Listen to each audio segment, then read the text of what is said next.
Miss Harris, thank you again for continuing this interview. It's taking a lot longer than I thought, but you do have a lot of patience to sit there and just talk about all the issues, or well, no, I wouldn't say talk about, but to say other things that kind of like dance around the answers a little bit. But that's okay. It is what it is, right?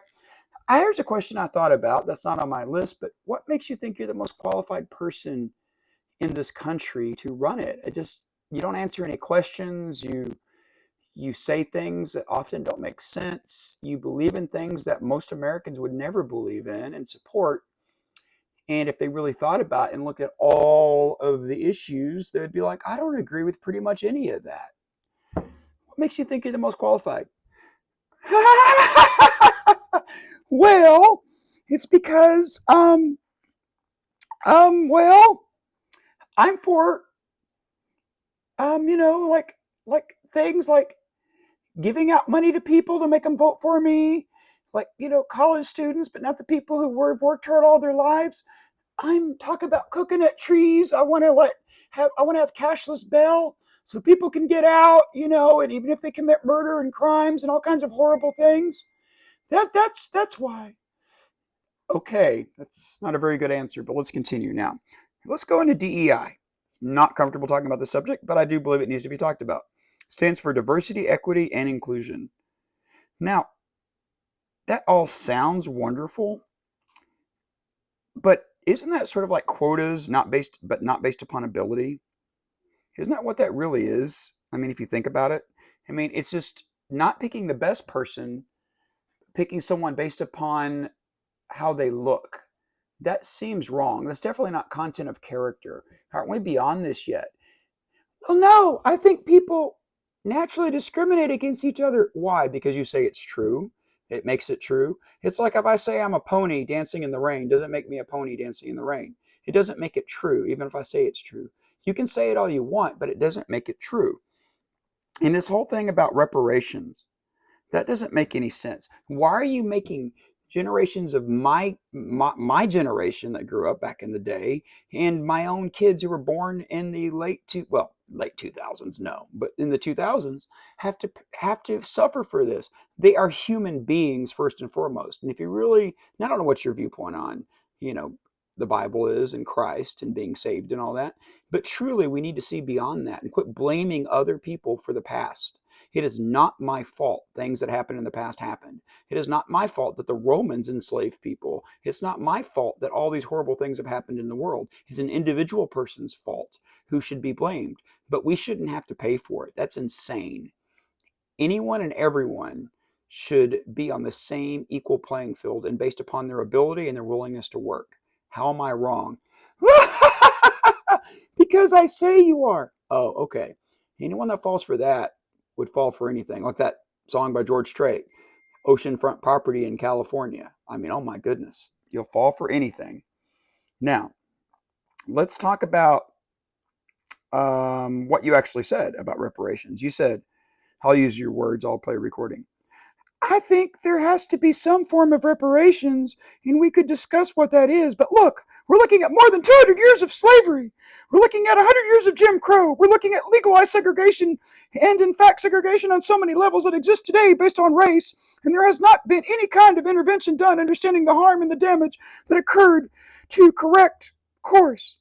So we're seeing the effects of all those years play out still today. Oh my gosh. So again, you're blaming my children. I've been a teacher 27 years, and I'll tell you this. It is not any child's fault what happened in the past. The fault comes from the person themselves, what they did. Quit passing the buck to, and blame yourself for whatever problems you have caused, whatever problems I have caused. No one should have to pay for what someone else did. That's insanity, and that is pandering, trying to get votes, and you know it is. You're on to me. I mean, nothing. Okay. Now, the trans thing. Oh boy, talk about a hot button issue. Here's my belief. There are only two genders. What do you say? That's a simple question. How many genders are there? Well, that's a difficult question. I think people are who they want to be. So what if I say I'm a kindergartner, so I can join the kindergartner little league team, if there is such a thing. And can I play on that? No, that's ridiculous. You're a man and you're an adult. Why? Because you say so. What if I say I'm a woman whenever I want to? Who are you to say I'm not? That's ridiculous. You're just playing games. No, I think you're playing games here for votes again. So how many genders are there? Many. There, you have my answer. I answered you directly. That's wonderful. Thank you for at least saying where you're at on that. So what if this transgender surgeries? This is really a hot button issue. Reassignment surgeries for children who are under 18 years old. Most psychologists, and as I went through my school trainings and all that, would say, that your brain doesn't fully mature till your mid-20s. Some people, I think, they never mature. That is funny. Thank you. I appreciate that. Now, why should a 9-year-old, an 8-year-old, a 7-year-old, a 12-year-old, a 10-year-old decide all of a sudden, if it's a boy, decides it's a girl and vice versa, and a doctor performs surgery? People change their minds a lot when they're young as they get older. I know I did. For instance, my uncle thought he was Superman and jumped off a roof when, back in the days, the 1950s. And I think he broke his arm. So he wasn't really Superman because he thought he was. What if if my kid says he's a pirate and he really believes he's a pirate and he's 6 or 7, do I go out and get his hand cut off and put a hook on it and then give him a stump leg? Is that what we should do? See how that makes as much sense as what you're saying? It's insanity. So, and giving reassignment surgeries to children without parents' consent, isn't that the parental's right, not yours? Let's be real about this. And here's a problem I have: drag queens around minors. They can go wherever they want, but not if all parents don't sign off on it, if they go to libraries and stuff. Now, if they choose to go, that's their thing. But to allow them in a public school, if that's been happening, I could be wrong on this, and I will admit when I'm wrong, then that shouldn't be happening. But I don't think you'll agree with that either. What about men taking women's spots in sports? You sit there and you say you want equality for women, you're all for women. Why should a man be on a swim team who says he's a woman and beat all these records? There was a man in Canada who was breaking weightlifting records. So another man claimed to be a woman, so he could break that guy's records just to prove a point. What are your thoughts on this? You can be who you want to be. But that's not what I'm saying. Should they be allowed to enter women's sports in like the Olympics? They can do what they want. There are no rules. There is no black and white in the world. There's only gray. That's sad that you think that. That's certainly not a Christian viewpoint. Who are you to judge? Well, I know my Bible, and just because you know it doesn't mean you're a Christian, that's for sure. But do not judge lest you be judged, and you'll probably say that to me. But I'm telling you, to sit there and say there's gray and everything is not true. There is good and there's evil in this world, and hopefully you know that. What about allowing men and girls' restrooms, like at some of these major stores? One that sounds like Target, having a place where men can enter when your little girl's in there. As a father, I would want to go in there and beat the holy you-know-what out of that guy because he's probably a pervert. So again, enough of this. This is so disgusting. Now your hot button issue of abortion, and I'm a man talking about it to you, and I know you're going to say I have no rights in this, except for the fact that I was born from a woman. So thank God she had me and didn't choose the other route. But let's get into the heart of it. Trump is not saying he's against abortion. He's saying it's for states to decide. And you have a problem with that. But here's my biggest issue of all. During the debate with him, he say something along the line, will you allow abortions in the 8th month, 9th month, or even 7th month? Okay, would you do that, Trump said, or something like that? You did not answer this. Why won't you answer this? Do you have an answer now? Oh, did you fall out of a coconut tree? Again, that proves my point. You care more about releasing people from prisons and jails and letting them laugh about it as they walk out who have committed murders and horrible things to women and men and robberies and everything else. That's all you care about. The people who hurt people you care about, not the innocents. That is so sick. And those of you who believe in the Bible, Psalms 139:16, you interpret it how you want to, but it says this: your eyes saw my unformed body. All the days ordained for me were written in your book before one of them came to be. And Jeremiah 1:5, before I formed you in the womb, I knew you. Before you were born, I set you apart. I appointed you as a prophet to the nations. So that seems clear to me what the Bible says on it. So you can claim to be a Christian or not, but it is what it is. So you can't change what it says. And what about soft on crime? This is a big issue. You keep bragging about you lock people up and blah, blah, blah. You don't seem to believe that anymore.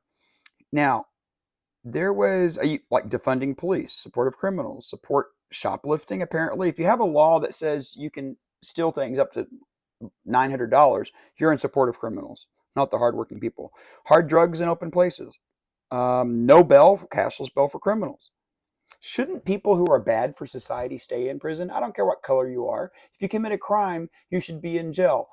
And I have no sympathy for someone who's hurting other people. Why do you care more about them than the average person? Okay, that's lovely.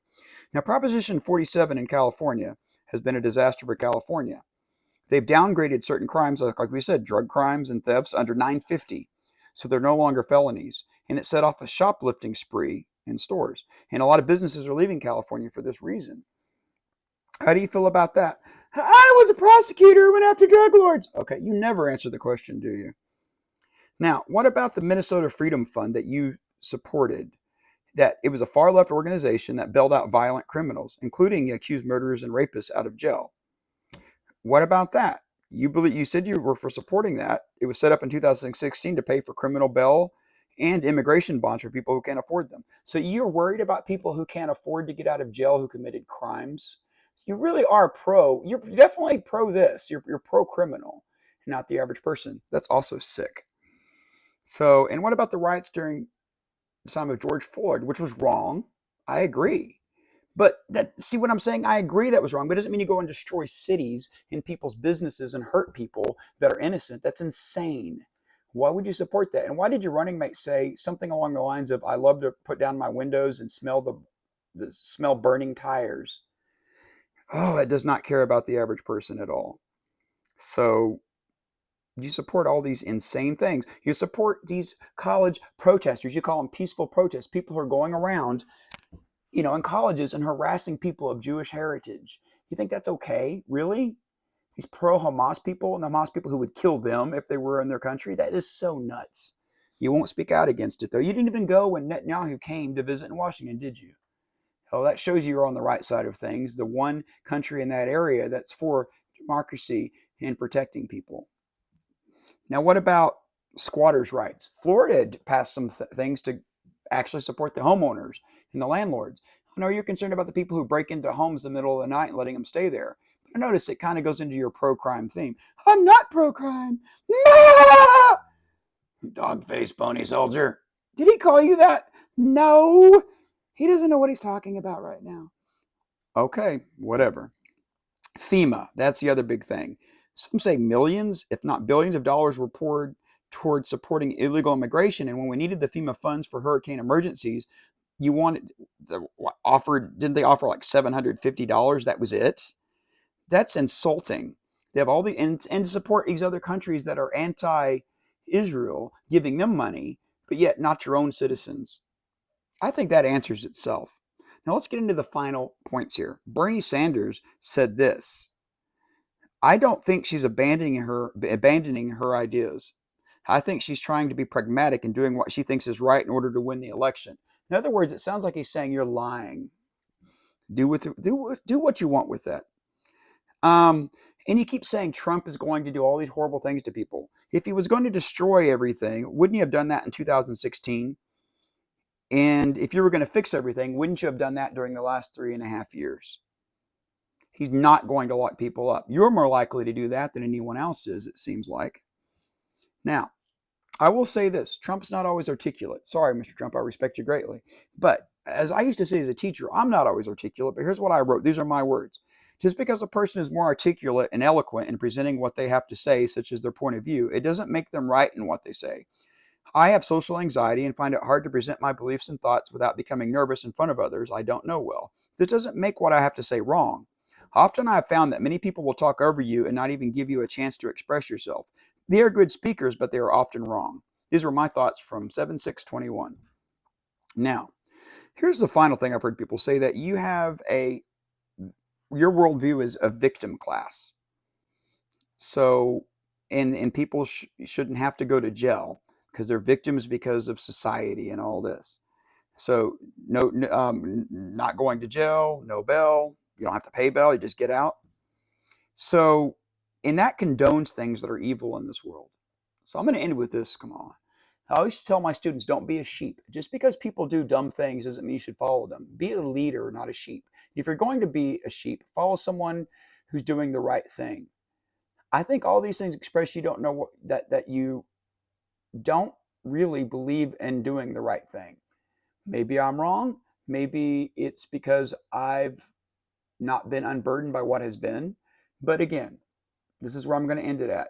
People, it's up to you to vote right now. And what's going to happen in this country could be a dramatic shift in the wrong way if she does win. Sorry, I know you're sitting there, standing there. But voting for her is voting for all of these things on this list. Freeze this, look at this, and ask yourself, do you think someone who believes all these things here should be the president of the United States? Someone who will not give a direct answer. Thank you very much for your time. Have a good day.